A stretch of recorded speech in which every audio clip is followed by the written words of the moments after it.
we're going to take a look at using Pythagorean theorem to find a missing leg.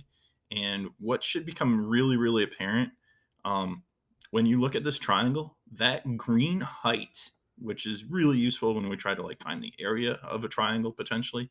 Heights are always perpendicular. That means they hit the base at a right angle. That height, if I screen clip it and rotate it, is very clearly smaller than that hypotenuse of 5. So right now I'm missing a leg. And what ends up being different for finding a leg is when you use Pythagorean theorem, as you're working through the algebraic reasoning, solving for the missing value, you need to use subtraction when you're finding a leg because legs are smaller than the hypotenuse. So uh, as with when we found the hypotenuse, first part is identify your information and substitute it in. 4 is the A. I don't know B. The hypotenuse C is 5. So I've got 4 squared plus B squared equals 5 squared. 4 squared, 4 times 4, 16. 5 squared, 5 times 5, 25.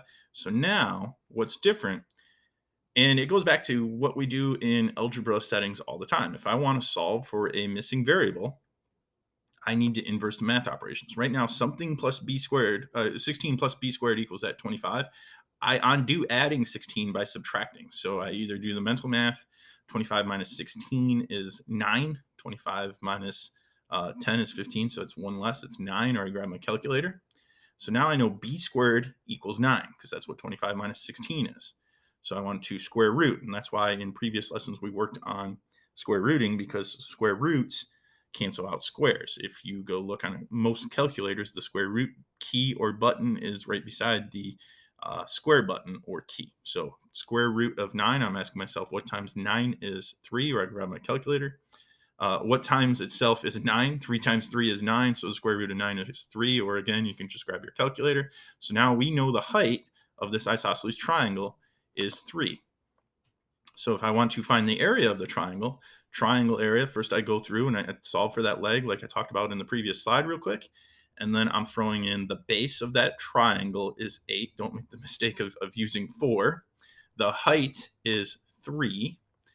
And then I want to divide it by 2. Area of a triangle is base times height divided by 2, or base times height times a half. You can look it up quick if you don't believe me. 8 times 3, grab my calculator or do the mental math. 8 times 3 is 24, and 24 divided by 2 is 12. So my final answer is 12 square units. To prove I know what I'm doing, go to Khan Academy, type it in, click check, and I'm correct. Hope that helps some. Again, you got to go through and typically find the missing height, which is B in, and then use that to find the area. Hope that helps some. Please give this Khan Academy a try.